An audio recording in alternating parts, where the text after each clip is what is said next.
amnesty.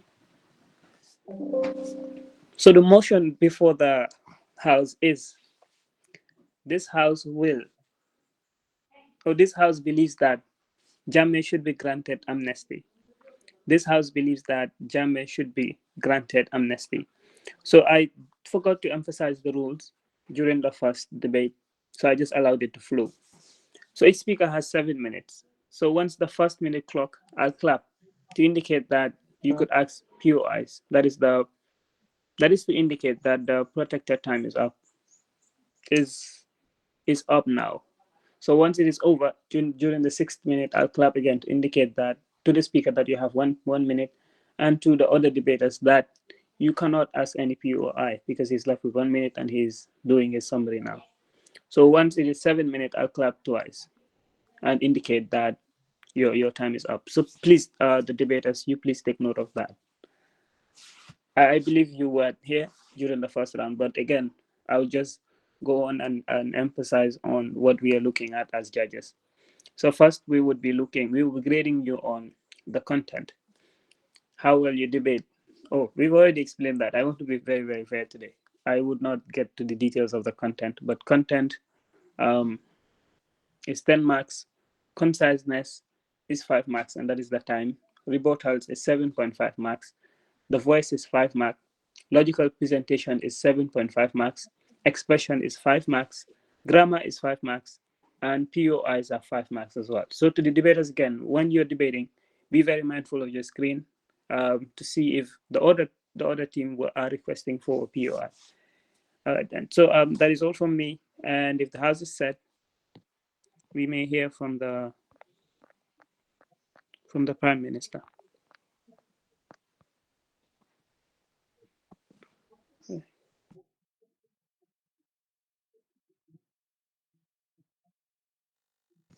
So the first speaker from Haryana, the Prime Minister, please.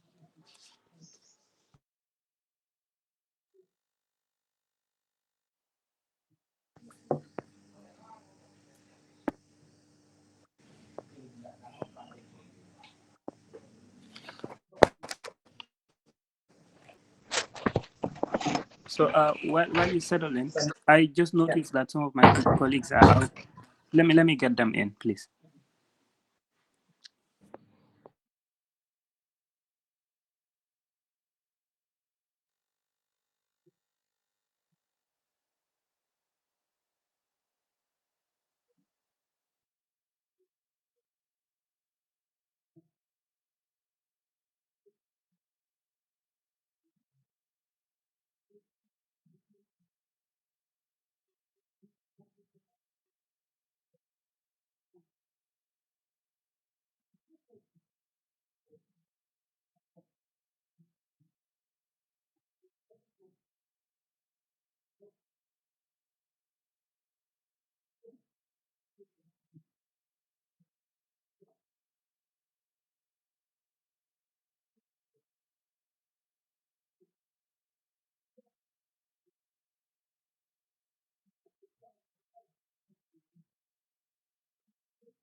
Okay, so we are all in. So Honorable Prime Minister, we are ready to hear from you.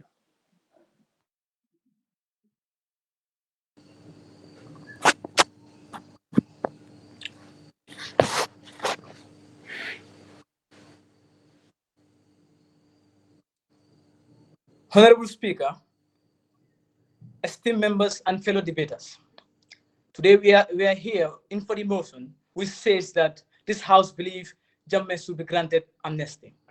First and foremost, I would like to define the meaning or the political meaning of amnesty. Politically, amnesty means granting pardon to political leaders who have done offenses or illegalities against the law for the sake and for the benefit of the interest of the people. This debate is not about ignoring the fact that Jammeh have done illegalities during his regime. It's not also about turning a blind eye to the sufferings and the pains that are endured by the Gambian people. But instead, it is for the sake of whether the practical and the ethical reasons are important for the consideration of giving Jammeh an amnesty. Honorable Prime Minister, this debate is not about ignoring the practical and ethical reasons as to why Jammeh should be granted amnesty. Yeah, Jammeh have ruled the Gambia for almost 2 decades, and his regime is marked by significant torture, illegalities, and of course, violence. But then let me remind you, the topic of today is not whether Jammeh is guilty or not. It is about exploring the importance of granting Jammeh amnesty at this juncture. Economically, Gambia is falling, and socially, Gambia is also crumbling. So we are here to check whether it is necessary to grant Jammeh amnesty or not. Mr. Speaker, allow me to buttress on my points, which goes forward. Historical precedents. Historically, we have seen a lot of countries that utilize amnesty and they don't fail. They utilize it and they see an important or positive impact on their population and in their country in general. Let's take, for instance, South Africa. South Africa have suffered during the apartheid. Many people were displaced and killed during the apartheid. The economy was crumbling. They were dying. They were seeing no prospects and future. But at the end of the day, they do something that benefits them. Statistically, over 21,000 people have been killed during the apartheid. Over 40% of the women population have undergone rape cases and sexual violence. But yet still, they choose amnesty over prosecution. And here they are. They are one of the top largest economies in Africa, in particular, and in general the world. Mr. Speaker, if South Africa was to take their own resources and spend it on prosecution, do you think they will be where they are right now? Do you think their population, their economic growth will be where it is right now? But rather, they choose amnesty, and here they are. They are growing. In fact, some of their cities are like Europe. I believe Gambia, we want to have such kind of cities. Without wasting more time, let me go further for my next point, which means encouraging peaceful transition of power. Many of our political leaders, they have the fear of prosecution. They fear that after they step down from power, they will be prosecuted, which is why they deem it very necessary to overstay in power, which is very illegal. Imagine our mindset having the perception that if you exit power peacefully, you will not be prosecuted. Many of us, in fact, the future leaders will learn something. They will learn that if you exit power peacefully, you will not be prosecuted. You will not be prosecuted. So it's a lesson. Granting Jammeh amnesty is a lesson to the future leaders. In fact, to the current leaders also. Going forward, focusing on the future, not the past. Currently, Gambia's economy is crumbling, is dying. Prices are skyrocketing. People are suffering in the Gambia. There are a lot of illegalities that are happening, such as the illegal migration, the coup, sorry. People are dying. But instead of focusing on that, I know my opponents will come and say, no, we should use prosecution and this and that. No, that is not the case. We have to check the economic standards of the country. The countries that utilize prosecution. They're economically strong. They have the eligibilities. Their resources are good. But imagine, instead of using our own resources, in fact, Gambia, we don't have resources. We're in debt. Gambia is suffering. Gambia is suffering. Instead of utilizing our resources for development or national development, then the best point or the best thing to do or the best solution is to utilize our resources, national resources, for national development rather than putting it into prosecution. The next point, Honorable Speaker, is avoiding escalation of conflicts. Imagine how Gambia is very small. Gambia is a small nation. When you turn left and right, you see your family members. You see your family members. So prosecuting Jammeh does not only mean that he should be the only one to be prosecuted, because he was not the only one who was doing the complaints. That's why it is important to do dialogue. Because if Jammeh confess, people will know that he was not doing all the accusations that was laid on him. Look at Sana Sabali. Before, everyone was angry, including me and you. We were angry. But after his confess, people forgave him. People forgave him. At the end of the day, the best thing to do is to use amnesty, to forgive and forget. It is mentioned in the Quran.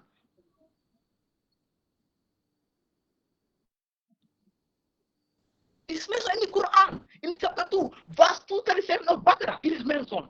It is mentioned in the Bible of Isaiah, chapter 2, verse 225. It is mentioned there.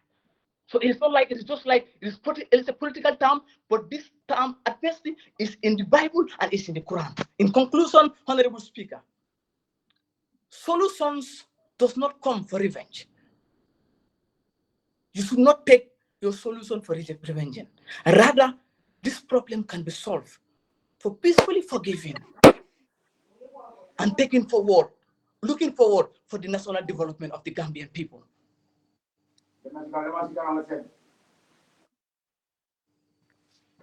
It's very important to look forward for the national development.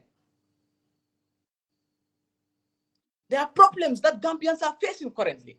We should look forward to that. Our economy is dying. We have to have prospects, not for only us, but for our great grandchildren. Thank you very much, opposition, Honorable Prime Minister. Your time is up. Thank you. All right, we will create that.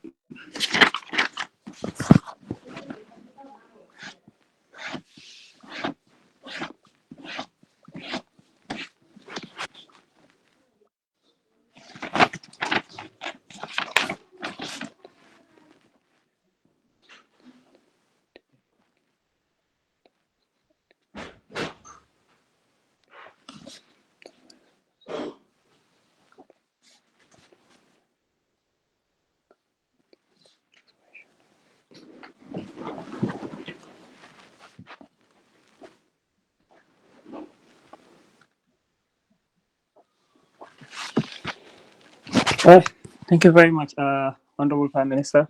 The House is set to hear from the opposition leader.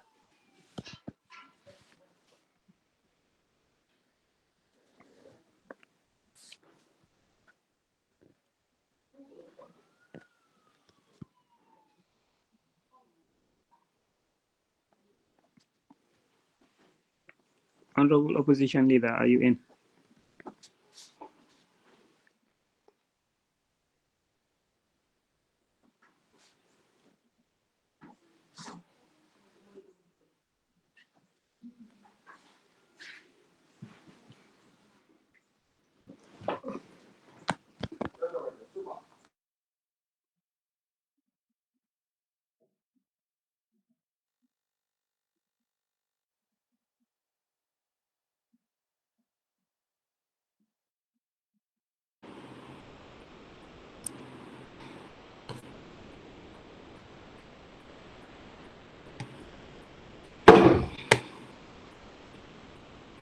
Hello, good evening.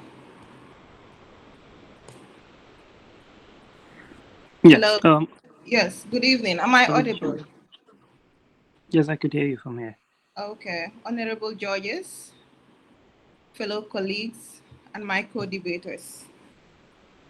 To start with, I am Olimotubi Mane from Andhra Pradesh University. Um, to go with the theme which states Jammeh should be or should not be granted amnesty.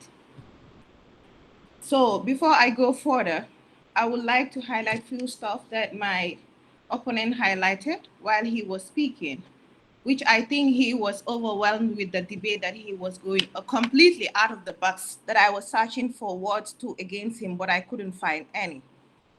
Okay, to start with, amnesty is a decision made by the government to forgive a crime done by a leader, especially a political leader in a country.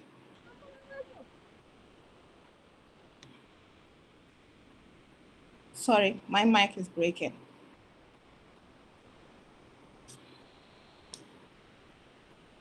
Okay, so Jammeh particularly has no right to amnesty in our country. He has done horrible acts that even a blind could unfold that these are actions that nobody can have the heart to give it a chance to come back to the country or giving a way forward to engage in any development activities, especially the economic activities in our country, which includes first to cut the time short, gross human rights violation. Firstly, Yahya Jammeh as president was characterized by flagrant and systematic violation of human rights. A lot of people were deprived of that right, democracy, and the freedom of speech and movement in the country. You have to look back and forward vehicles, schools, territories, environment to see whether you have to say a certain word or action before you could even do an act. Knowing at the back of your mind, someone might be spying on you or a counterpart from the Yahya Jammeh whatsoever political accomplice. So again, this also was accompanied by unlawful detention and authorities with his surrounding, especially from his part.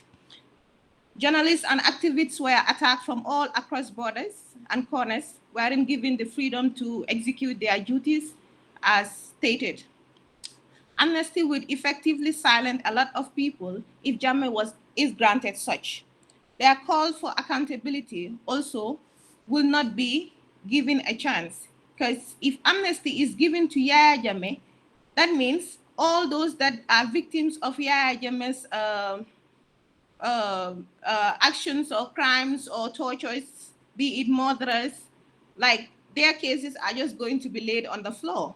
Then it doesn't make any sense for them to go to the TRRC or commission saying what Jammeh has done or not.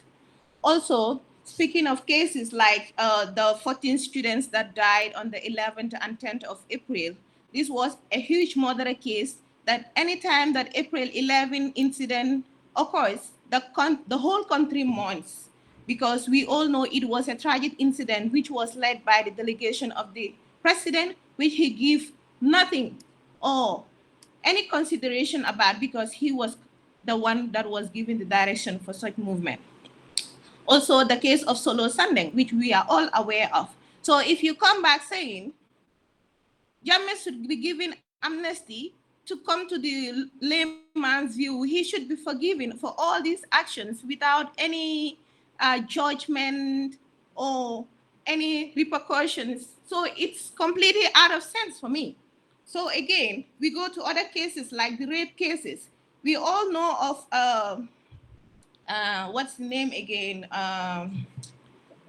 Tufa, Tufa, okay, who was a student of Nusrat Senior Secondary School 2014, and also a Miss 22nd July pageant, and all other pageantry misses that were following the president in his delegation to Kanilai and other parastatals to attend his meetings, accompany them, and so. What does he do? He used these people as objects, as weapons to do what he wants to do with them.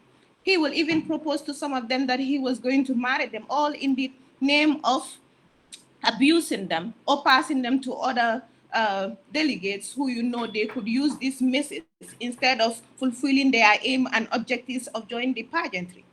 Okay, we go to torture also. We've seen numerous of cases where the likes of Baba Job, whose wife came to the TRRC also to give a documentary about what happened to his husband. His husband was working with Yaya Jammeh, and all he was doing was working towards the development of the country. But this was altered with Jammeh's decision. He had to arrest Baba, torture him to an extent.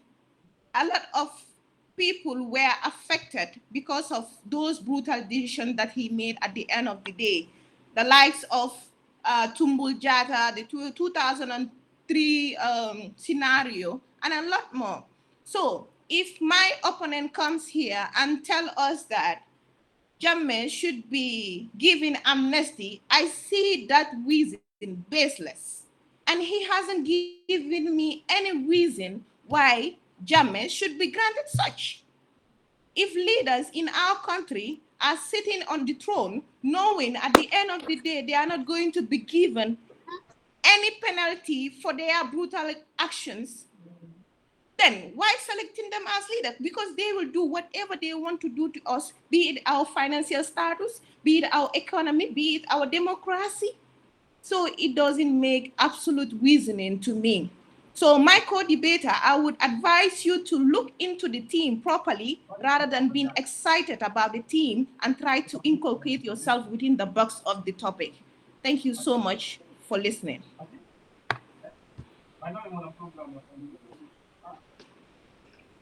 Thank you very much, opposition leader. To the next speaker, please allow us to greet her before you start speaking. But thank you, opposition leader.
Okay, so the House is set to hear from the Deputy Opposition Leader.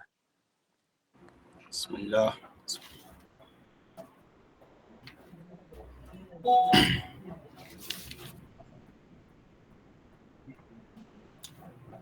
Okay. Good evening, honorable judges, esteemed colleagues, and respected members of this House. Today we stand here for the motion that Jammeh should be granted amnesty.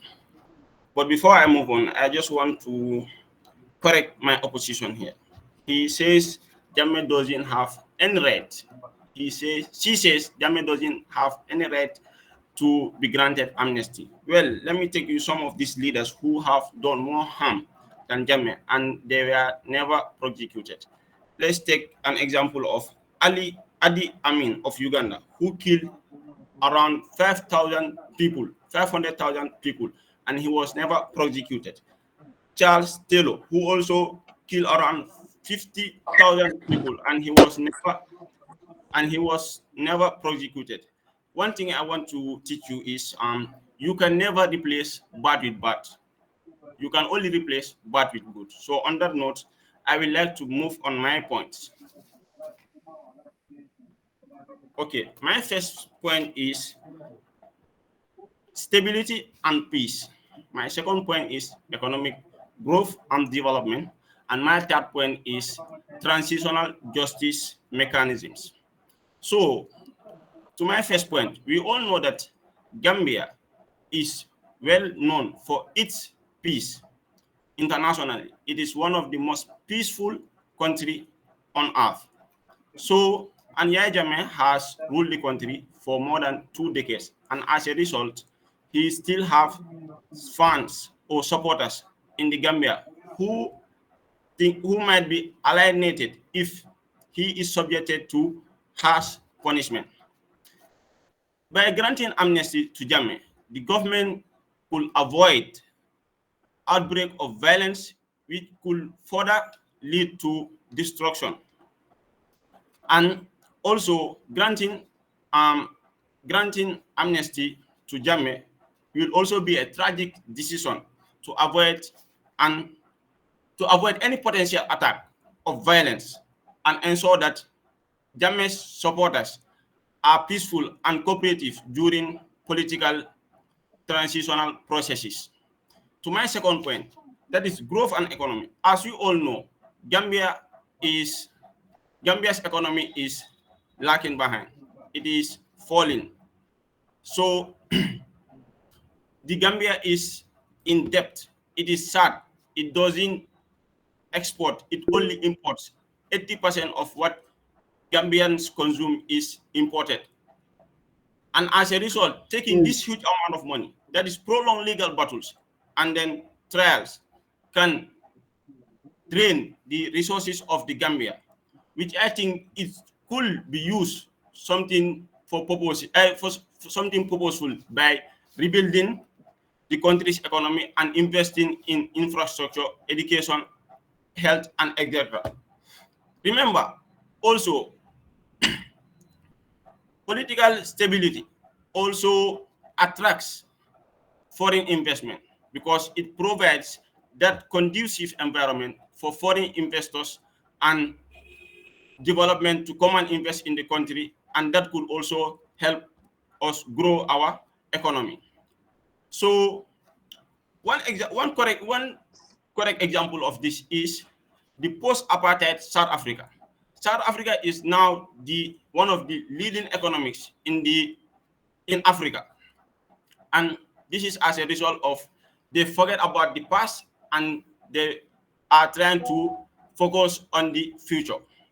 And my third and final point is facilitating transitional justice mechanism. So facilitating transitional justice mechanism such as truth commission and reparation will address the legacy of atrocities that people have committed over Jammeh's regime. And I think it can be a part, and I think it is it also transforms a society from conflict to peace. It also creates platform. It also creates platform and spaces where victims will be given the opportunity to speak according to their experience.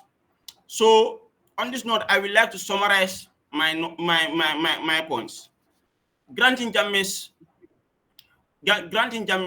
amnesty will not only promote peace, will not only promote stability, but also it will promote national unity.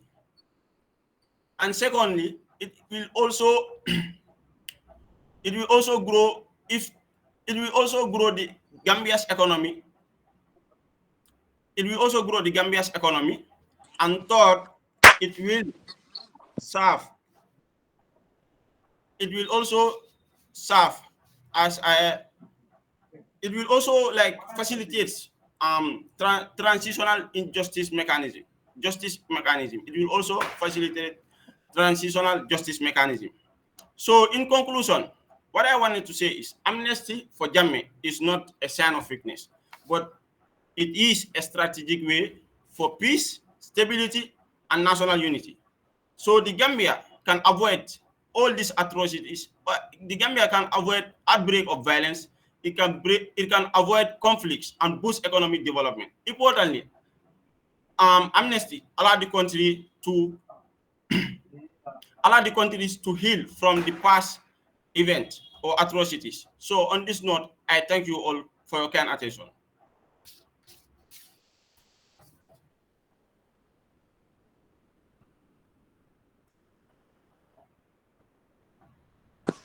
Thank you, Deputy Opposition Leader. Please a minute so we can put the points together.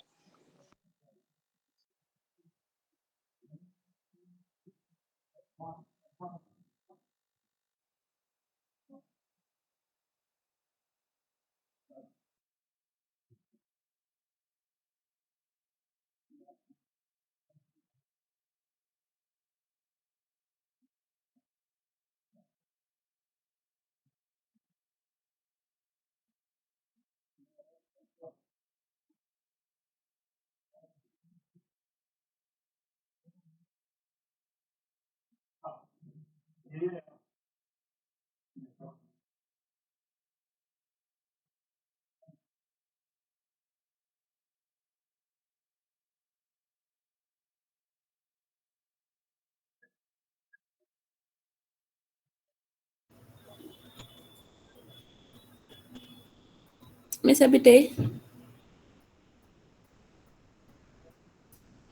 Yes, I am waiting on the other judges to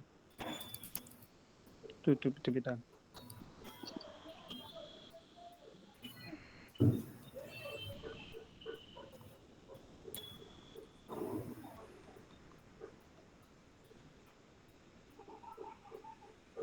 Okay, so that brings us to almost the end of the debate.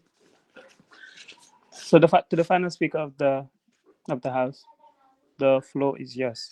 Or unless Khadija, you had something to say. No, no. Okay. Aisha Tule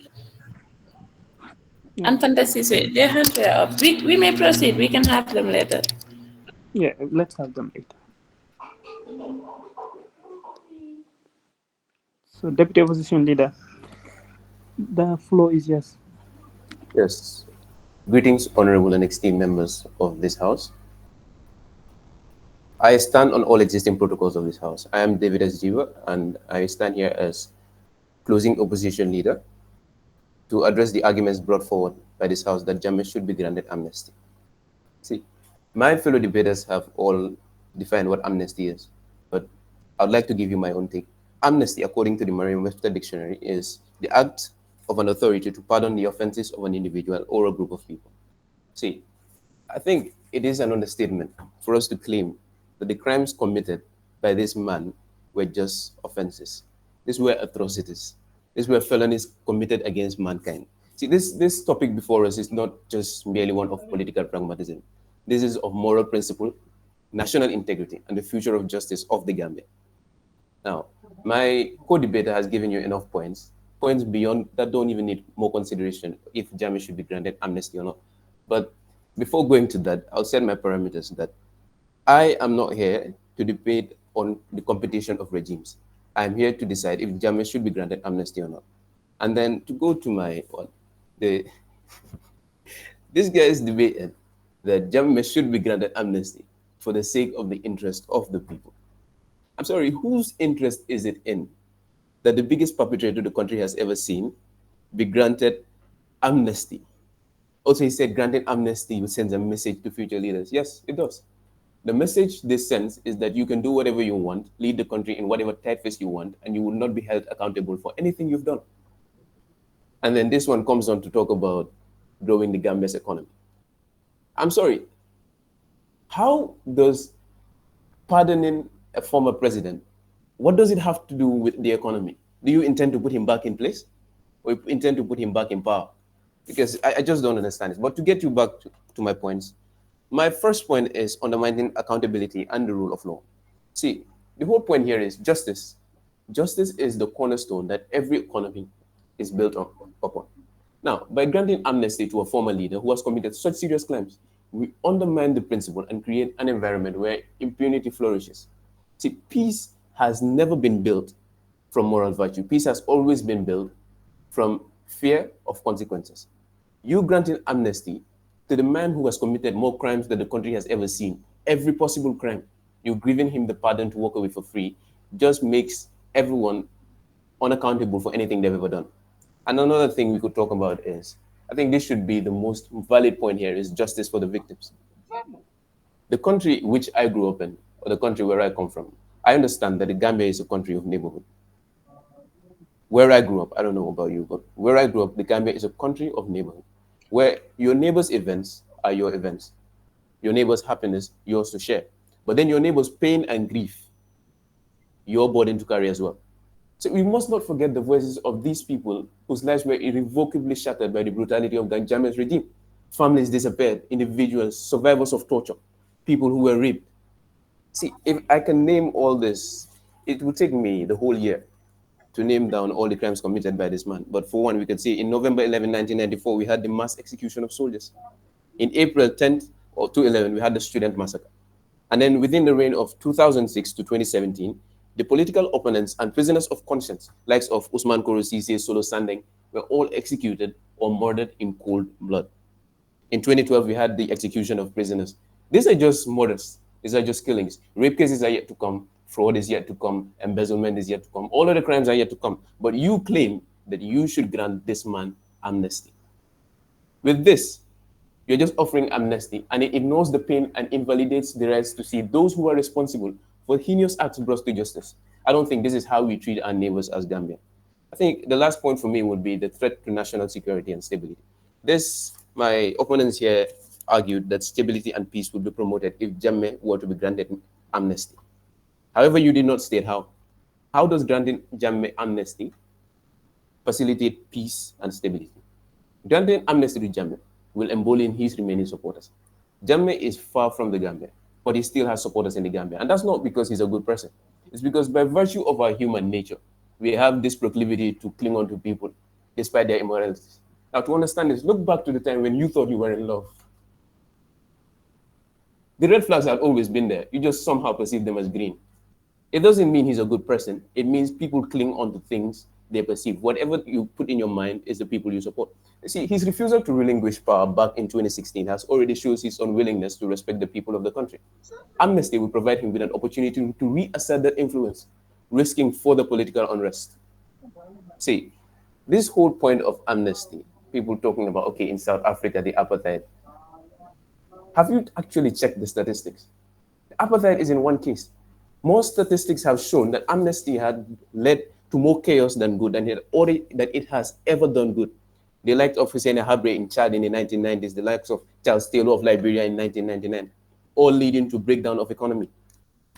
I don't understand what this is all about, but you see, you argue that how reconciliation can be achieved without justice. Can there be healing without accountability? Ladies and gentlemen, my point here is justice isn't merely a legal obligation. It's a moral imperative that shapes the future of the Gambia. Now, ensuring accountability for past action not just cultivates a society, but it paves the way for lasting peace and reconciliation. Patronize justice to honor the victims and build a more resilient Gambia for generations and generations to come. I rest my case.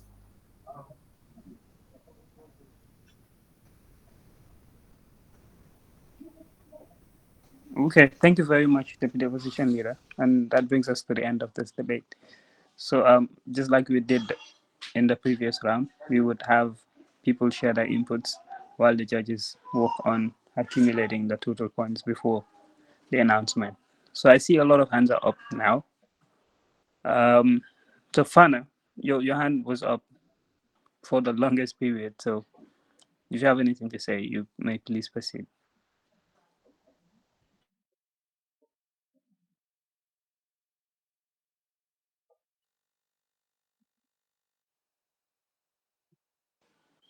Fana, you have anything to say?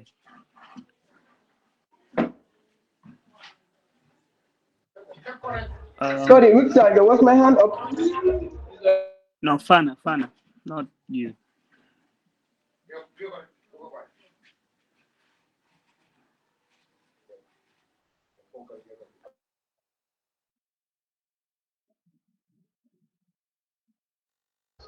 It seems to be a mistake from her end.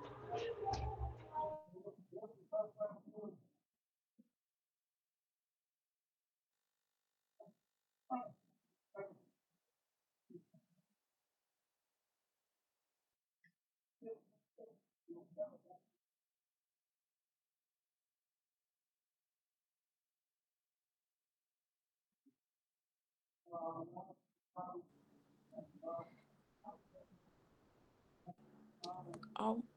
Someone speaking? Hello, can you guys hear me? Yes, Fana, you're audible.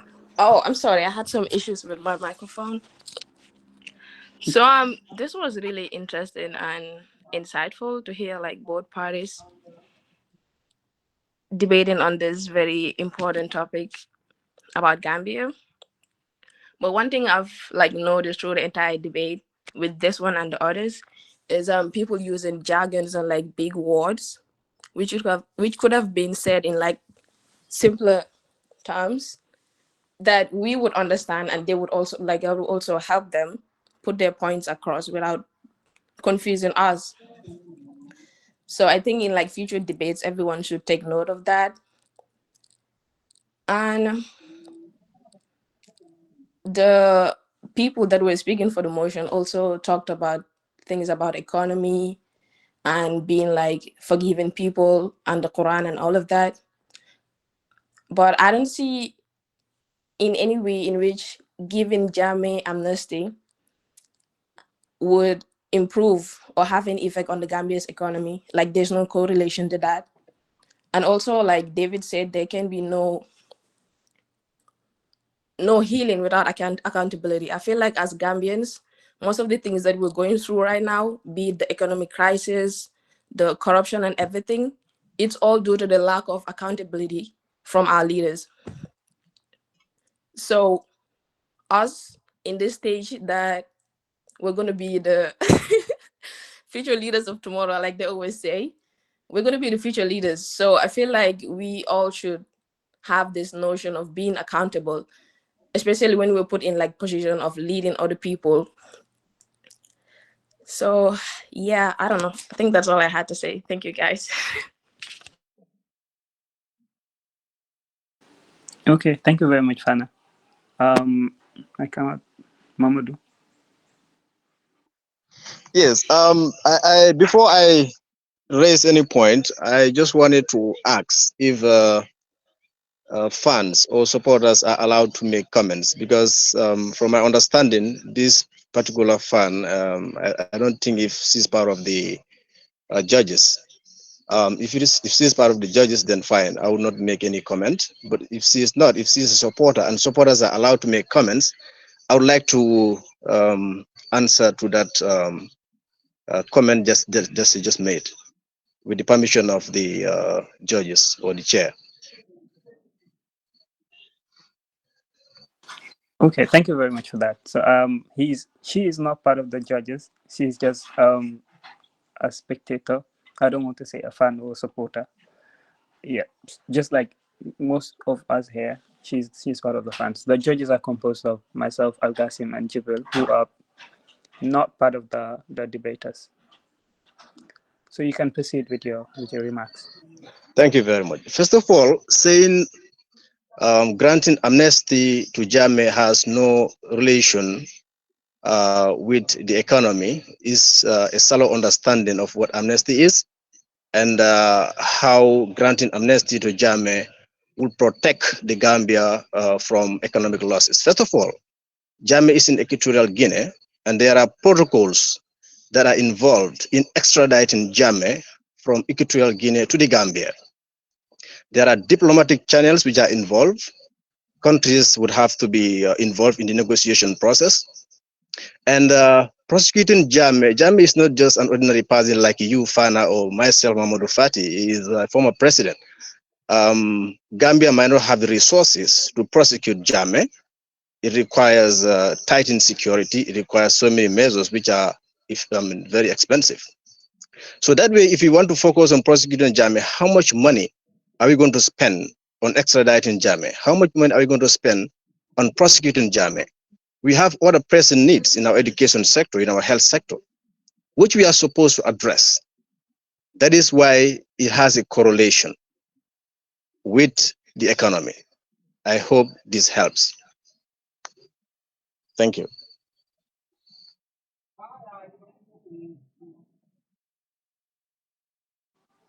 Thank you very much, Mamadou. Babukat, your hand is up.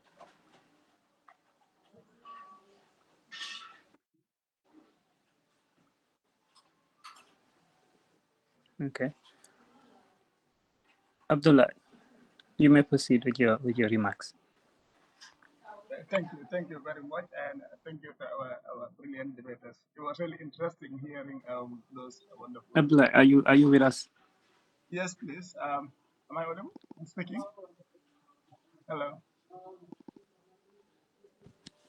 Hello.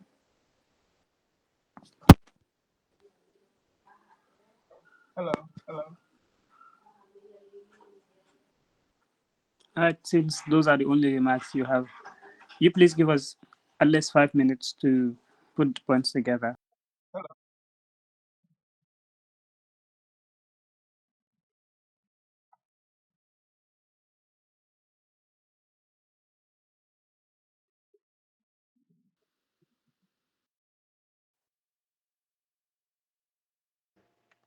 Hello, am I audible? Hello. Yes, Babakat, you're audible. Okay, okay. I just want to answer to Fano, to be honest, because what he said about Yajima should be prosecuted. Okay, Mr. Chairman, if you see European countries where they are developing, because there is no leader who can lead without making the wrong things. Look at George Bush, who have killed more than 200,000 people. You know, Barack Obama, you have this Tony Blair, they killed more than 300,000 people and they are never be executed or prosecuted. And look at African leaders. Even someone kill less than 10 people, they are prosecuted and they are executed. That's not the way the system works, Farnan. These leaders have something good things they have done the country. The bad things they have done too. My uncle also was tortured, to be honest, by Jammeh. He doesn't sleep. But that doesn't mean that we have to take our leaders and prosecute them. At the end, we lose them. Their knowledge is very important. That's why Europeans, they will never prosecute their leaders because they know the system. That's why they allow Africans leaders to be prosecuted. Fana, look at the important thing. Where is your IC? It's located in South Africa. It's in African countries because they want to try to make sure that all your good leaders are prosecuted and tortured and executed. Name me the good leaders in Africa that are left for African leaders. It's only less than 3 people, and still now we are hunting. Fana, there is no leader in this world without doing the bad things. They have done a lot of good things. Look at people who have killed 300 people compared to somebody who have killed less than 50 people. And you don't want to forgive because you are African? That is not the way the system works. If I thought that is the case, we will never have a good leader. That's why Barrow will come and will not do anything, and the bad people will disturb him on his progress. So that's why, Fana, what I'm saying is that the prosecution part is not the way African to move forward. And if you talk about Gambia economists, it doesn't relate to anything with amnesty. It's about forgiving. You have done the good thing, you have done the bad things. So, Fana, I'm sorry for that, to be honest.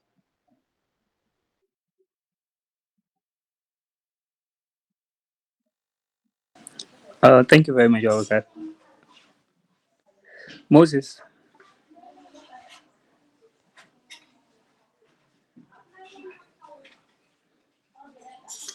if Moses is in, we would hear from him. Yes, good evening, Mr. Chairman, and everyone here present. So I just want to give a short response to Mr. Fati and Mr. Jiba. Looking at the theme given is that Jammeh should be granted amnesty, meaning that he should be forgiven or so forth. In the Gambia, even though if it might not be Jammeh alone, but Jammeh is the first to do things that are very hurtful, that hurts us all, both you and I. So if we should leave this case of him going that very slightly, then others might come and even do the worst. So not granting him amnesty doesn't mean that we should prosecute him alone. We can punish him in other ways, or do retribution, or even hold him accountable for his problems that he has caused the Gambia, or for the things that he has done to the Gambia in shorter terms. So that is the only point that I wanted to speak here. Thank you. All right, we're having an extended debate now. Finally, Manyima. Okay, thank you, Mr. Adjudicator, for giving me the floor. Okay, I am not going to prolong or debunk the points that were made by the debaters. And I want to put something across here. That is, we are using the BP style of debating, and in that case, why people are not, the names are not being specified, but instead, Mr. Prime Minister and Honorable are used, is to avoid personal attack. So we should try to avoid personal attack, whether we are debaters or not debaters. If you are to debunk someone's point, please use a formal name. Remember, we are in the British Parliament system here. Whether we are in our rooms or we are on the street, but still we are using the British Parliament system of debating here. And we are having people in the diaspora, not just Ghanaian people that are here. So our way of addressing them, these things are being recorded and sent into the GAM-IND media platforms. We all know that. So the way we attack some people, where we the how will I say it? Debunk people's point matters a lot. Let's use the formal way of the British system, or we can even use the formal as the former speaker said, but instead of personal attacking them. And let's remember, we are having people in the diaspora that are watching us here, and we need to consider their points as well. Please, let's avoid the personal attacking method. Thank you. That's what I have.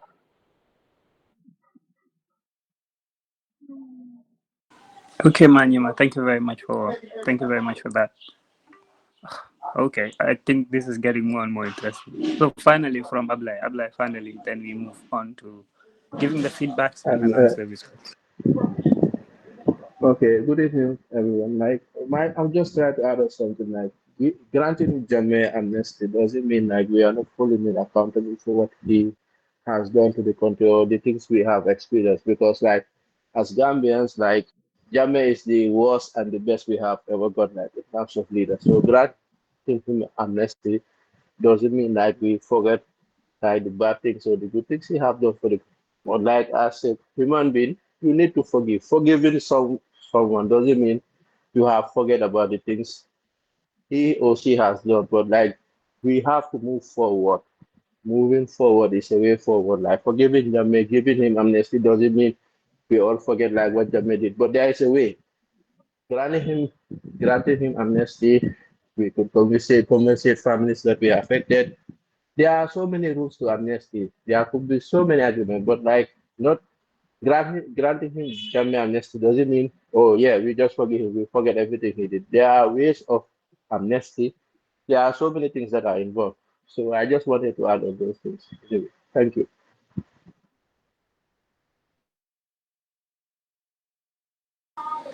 Okay, Ablai, thank you very much for that. Let me get a word from my judges then.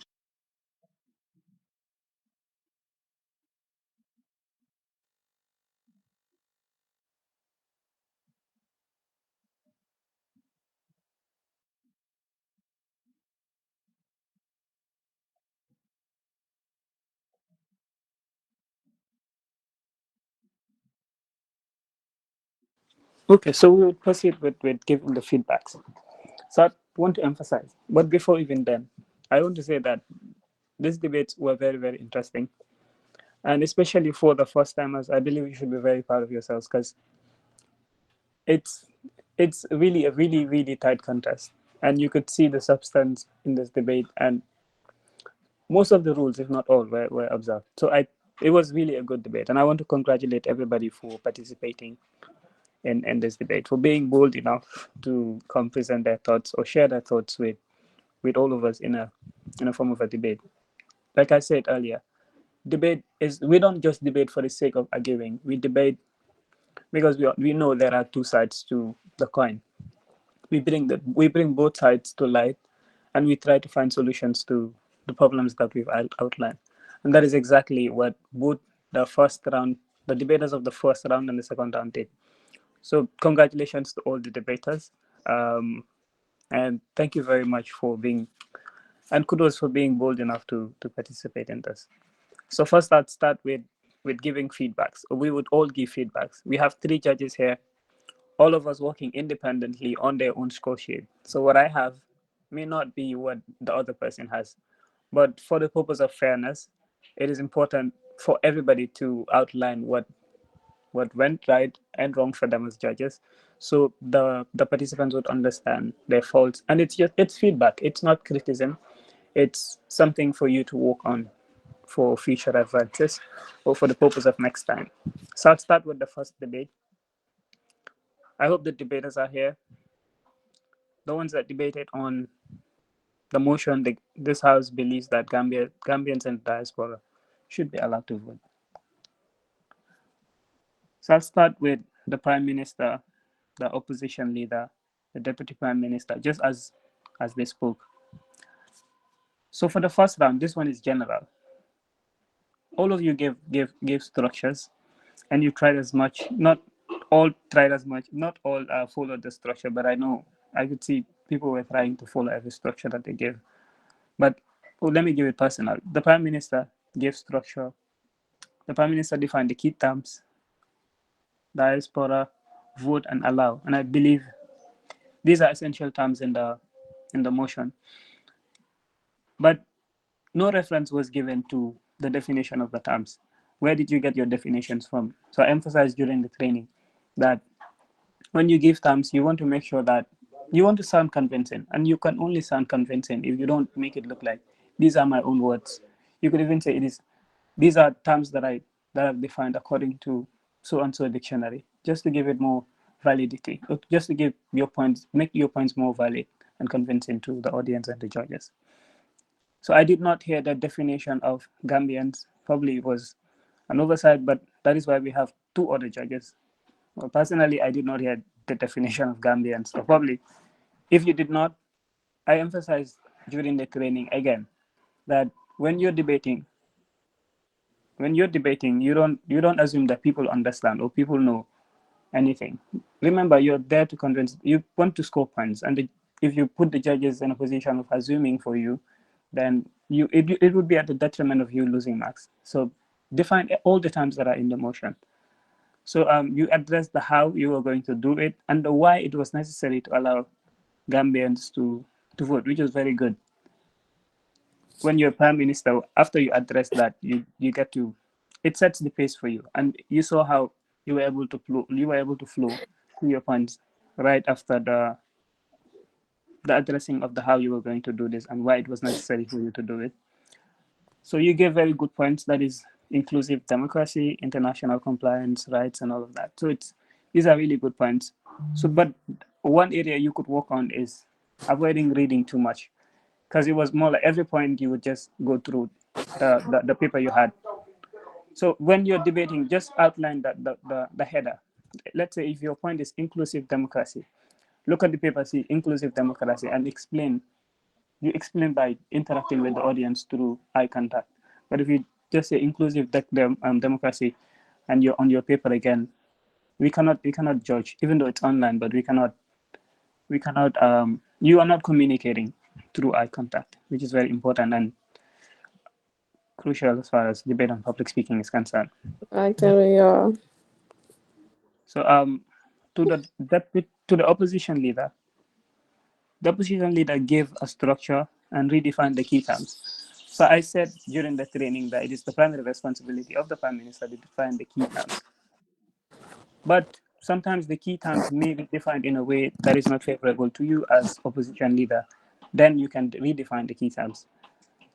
So when redefining the key terms, so when you said you were going to redefine the key terms, I was like, why are you defining them? But then you brought a new prospect to the definition by highlighting that these are people that live outside of the Gambia with no knowledge of the current state of affairs, which is a totally different definition, but it's what favors your bench, and you did a very good job with that. But when you define this, when you make this a point, try to say you got the definition from somewhere. Reference, always reference, as I mentioned earlier, to give more make your point more valid. Your points as well were very good, because Gambians in the diaspora do not understand the local issues that we faced with as Gambians, the logistics challenges that are associated to voters card, national identity, and all of that. So those are very, very points. But try to always reference and bring examples when necessary. Logical preparation. So okay, so that is it. And the way you were able to flow through your points was also good. So the Deputy Prime Minister, on the other hand, gave a structure. He gave rebuttal. So I believe all throughout the debate, the rebuttals could have been better. You could have, all of you could have done better with your rebuttals. I said, when you're rebutting, tell us the points of who you're rebutting, identify the point and rebut. And we explain what you look out for when you're rebutting. But it was not. Okay. I'll make this fast. So the rebuttals you could have done better, all of you. Development. And your points as well were very, very good. For you, a take home would be try to define the key terms. Try referencing again, and work on your rebuttals as well. Identify and rebut as much as you can. The deputy opposition leader, on the other hand, so when you're deputy opposition leader, you don't define the key terms under no circumstances, because your only persons that are allowed to is the prime minister and the opposition leader. So whether deputy opposition leader or deputy prime minister, you don't define the key terms. Don't touch that. But you went on to redefine. It means you are disagreeing with the definitions that are brought forward by your teammate. So next time, don't touch the definition. And the points that you brought, some of them were the same points that were brought forward by opposition leader, like not knowing the realities that are associated within the Gambian context. So that is all for the first round of the debate. I'll just give feedbacks for the second round to make it very, very snappy. I may not be able to address everything, but I'll make sure that the key ones are addressed. So for the second round, for those of you that debated on the motion, this House believes that Jammeh should be granted amnesty. So the Prime Minister defined the term amnesty as key terms. There are more key terms embedded in the motion. Jammeh, for instance, we don't know who Jammeh is. You tell us who Jammeh is or Jammeh was, but it was not done. Reference. So you drew a reference from South Africa apartheid system, which was good, and you gave your points as well. But when you're debating, avoid making quotations from the Quran or the Bible, because what if it's easy to debug. People can just say they don't believe in the Quran and the Bible. What can you do? People have different religious and religious orientation. So when you're debating, you don't get to the Quranic lineage. Quranic or really don't touch religion. It's no-go area. So opposition leader. What is about with the opposition leader? The opposition leader gave very, very valid points. It's just with the too much explanation and reference to it granting Jammeh amnesty being a factor against the plights of the victims. You gave so many references. You gave the reference to the killings, reference to the rape cases, to the abuses that happened. You could have just given one and get to the next point and give and substantiate better. But I believe you spent so much time substantiating a single point when you had other points to leave. But the points were good. It's just that you emphasize so much on one point, and to some extent you would not know whether she is explaining the first or the second point. So just take note of that. The next speaker was the deputy prime minister. Tried rebutting. He rebutted one point, not based on that. Okay, you rebutted one point, but like I said, the rebuttals throughout is something that all of you could work on, and give very, very, very good points. I'll say the points were properly explained by him.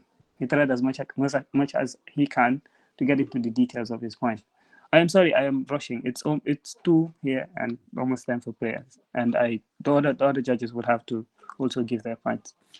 The deputy opposition leader, who is the final speaker of the House, redefined the key terms again, which is not your responsibility. It is once the key terms are already defined by Prime Minister, or the need is raised by the deputy prime minister, the opposition leader. You as deputies, you don't define the key terms, because it would imply that you're going against the people that you're on the same team with. You don't want to send that signal. But with he did better with the rebuttals, and he gave very good points and make sure that he substantiated all of them. So personally, that is all from me. I'll hand over to Jibril to give some feedbacks, and Al-Ghasim would give too before we announce the results. So Jibril.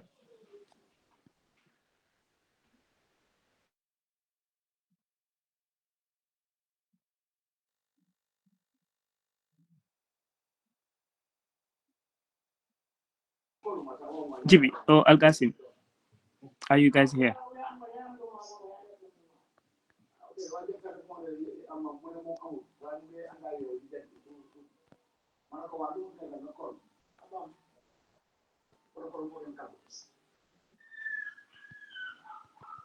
Jibi.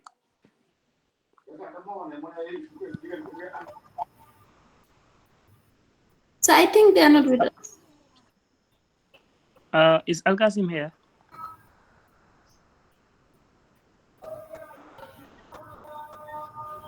No, sir. Okay, I don't think. Hello.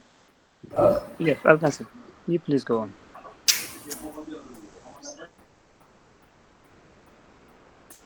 Hello, good afternoon, everyone. Okay, first of all, I'd like to congratulate the debaters for taking the bold step of representing their regions in the championship. Like Mo has stated earlier on, this should not even be a competition.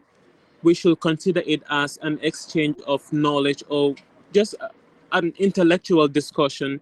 And I must say, I am really impressed considering the fact that most, if not all, the debaters are first-time debaters. So I am really impressed. And just to add on to what Bite was saying, I didn't get actually what he said, but just to add on that, I'll say that the debaters should be very mindful when they're debating. They should ensure that they guide the judges on what they are coming to do. For example, every debater should ensure that they mention the structure that they will be following. You should not just come and start by defining and giving your points or debunking your opponent's points. You should at least guide the judges. That's saying, for example, like first of all, I'll begin by stating the motion of the debate, define the key terms, give my points, strengthen, and take a POI and conclude. So with that, you see that the judges will at least have an insight of what you'll be coming to do. And to add on to that too, as when it comes to the definition of the key terms, that is the responsibility of the prime minister and the opposition leader. The prime minister and the opposition leader, they are the ones responsible for defining the key terms, and the deputy prime minister is not responsible for coming and defining the terms that his prime minister has defined. The deputy opposition leader is also not responsible for coming and redefining the key terms. Also, that is the responsibility of the prime minister and the opposition leader. And yeah, I must say I am very impressed. Just work on your confidence and do more research. And of course, you guys will be very good debaters. And as I say, you don't need to be the most eloquent person to be a very good debater. All you have to do is to be able to speak and put across your points. With that, consider yourself as a good debater. Thank you.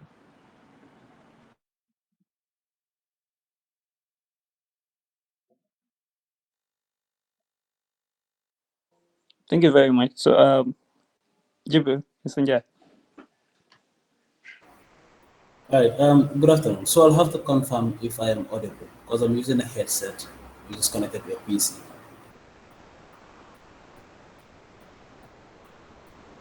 Yes, I can hear. Right. So thank you very much for having me. So quickly, I'll just do a general assessment. So I will not be able to be specific with certain individuals as far as their positions are concerned, but I'll just compress both the first round and the second round. So Momodu Bite was able to talk about most of the important things, but then there are a few things that he left behind. I'll just have to adjust on that. So generally, I don't know during the training if you guys maybe forgot, but then I believe he was able to brief you on the importance of pre-rebuttals as far as your position as Prime Minister is concerned. Because the score sheet has a portion for rebuttals, but then the person that is coming first in the house may not have any person to speak for that, so it wouldn't make sense that they. However, you can make a pre-rebuttals as Prime Minister, and that is okay. At least you have to remind the House of what you are expecting your opposition to actually introduce in the House, and then you make a rebuttal surrounding that. An example could be, because the motion is surrounding whether or not we give Yahya Jammeh an amnesty, you could say, I know my opponents may say this, and this, and then you rebut. So that's like a pre-rebuttal on your side. So at least it does not actually put us in a funny situation to try so hard to identify what exactly we're supposed to grade you as far as the point reporters are concerned. So that is one area that any other person who could speak first as Prime Minister could consider in another time.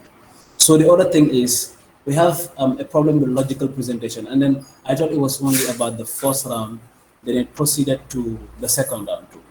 So logical presentation is something that goes for entirely 5 marks, yeah? But then it's entirely about how you program your presentation, how did you work on your structure, and how did you work to deliver based on what your structures are. So you intend to first make a rebuttals, then to make a strengthening of your benchmate's point, and of course to make your own point. But then along your presentation, we can realize that you begin with a rebuttal, you give your point, go back to your rebuttals, or sometimes you start with your rebuttals, you went on to strengthen, and you come back with your own points, right? So there is not a coherence in your presentation, and that affects your logical presentation. So for the subsequent debates that you're going to do, it's important that you watch your structure and go exactly according to your structure, so that you don't have a problem with logical presentation. So the other issues surrounding logical presentation too, it's what is your linkage as far as your point delivery is concerned, or let's say as far as your argument presentation is concerned. So let's say, for example, you're having 4 points, right? So it's important that you notify the judges that this is my first point. Then if you elaborate and you explain, you introduce your second point and let us know this is my second point and this is my third point, right?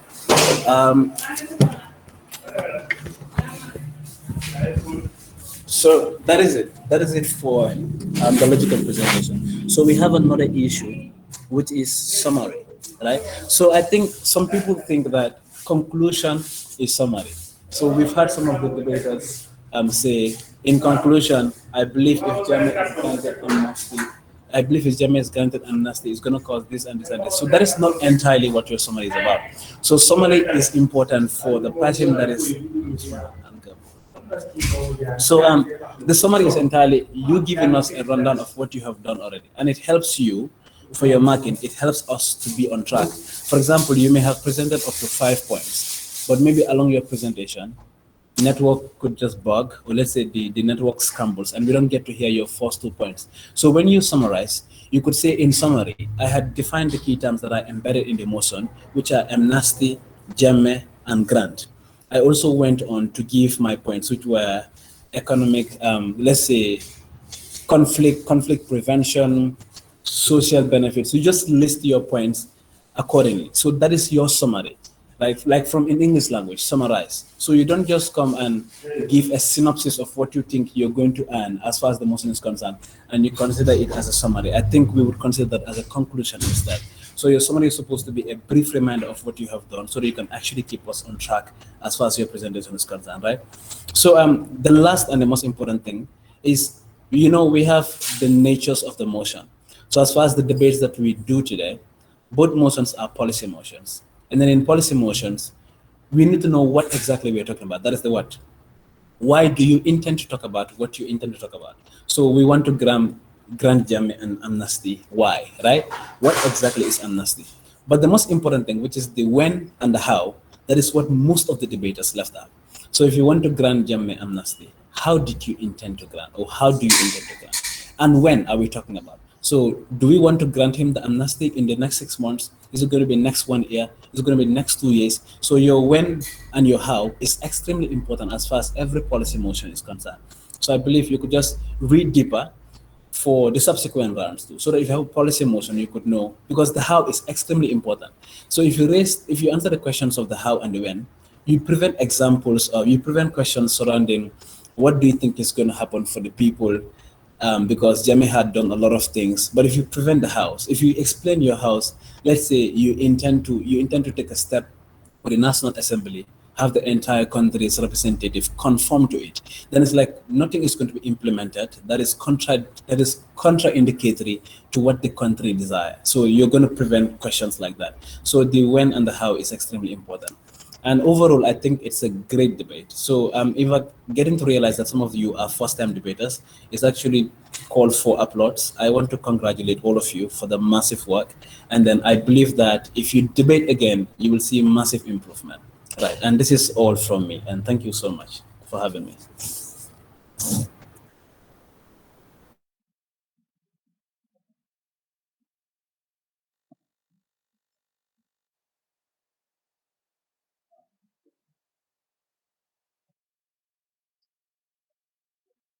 Okay. Thank you very much, Jibi, for that. Agasim, could you please go on with the announcement of the results because it's already done.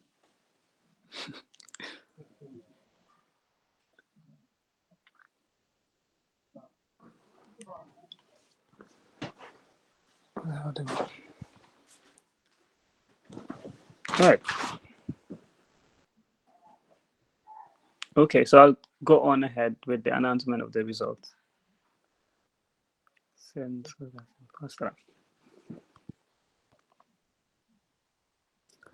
So for the first round of the debate,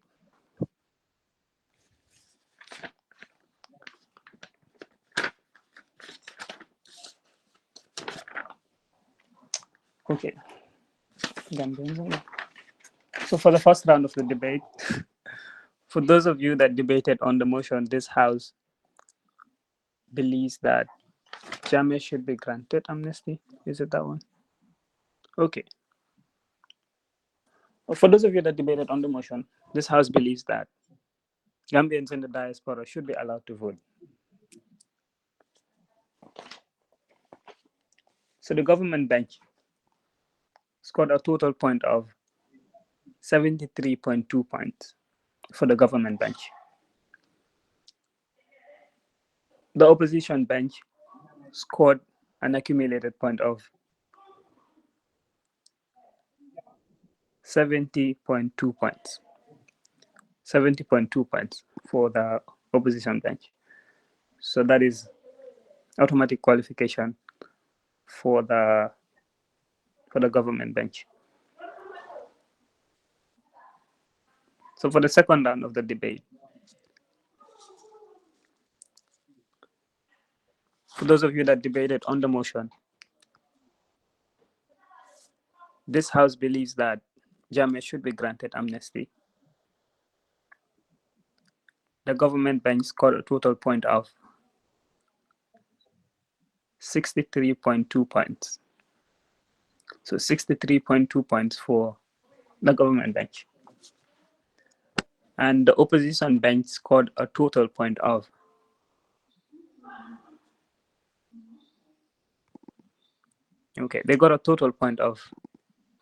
75.0 points. So 75.0 points for the opposition bench. So those are the results as accumulated by the judges. And I just want to say that for the two winners, it's automatic qualification to the next round. But for after the accumulations are done, after the next round, that is tomorrow, the best loser would join the rest of the qualified schools to the next round of the debate. So just because you've not won today does not mean you're totally out. You'd have a chance to join them into the next round. Thank you very much for having us. I know it was a long day, and I hope you all have a good night. I believe it's nighttime there. So thank you very much to the executive. I'll hand over back to Khadija now.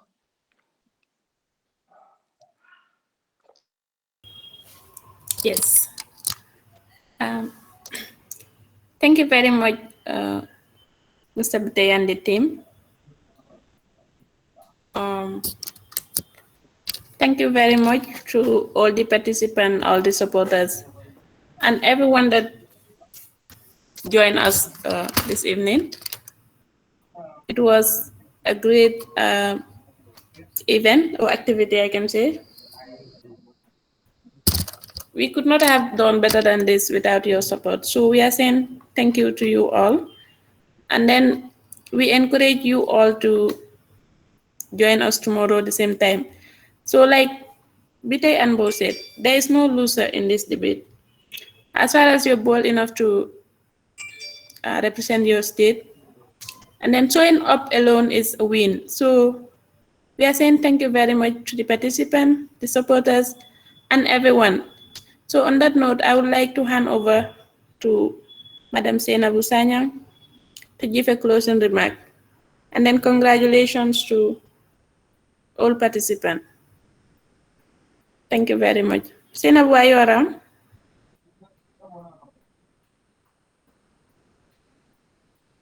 Okay. If Senab is not with us, I would like to call on Mr. Abdullah Njai to give a closing remark. The former academic secretary of GAM-IND.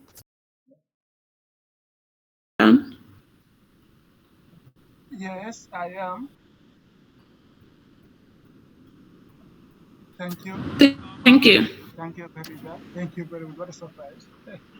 Well, thank you to our brilliant UTG committee of debaters that chair and the team did wonderful job by definitely moderating. We know the time difference is huge.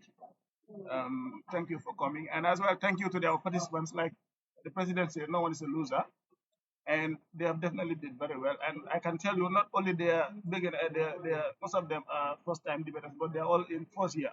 And knowing first-year students sometimes can be very difficult and challenging for them. So we definitely applaud them for coming in and doing this wonderful job. And thank you to the executives as well. They have done very well by coordinating this. It's really not easy here, time difference and assignments and all whatnot. So to conclude, I would definitely want to thank on behalf of the GAM-IND, entire GAM-IND member. Thank everyone for joining. The debate was really wonderful. People had come in and the chat box was also interesting. I was just enjoying myself here. So once again, thank you very much and thank you for coming. See you again tomorrow, inshallah.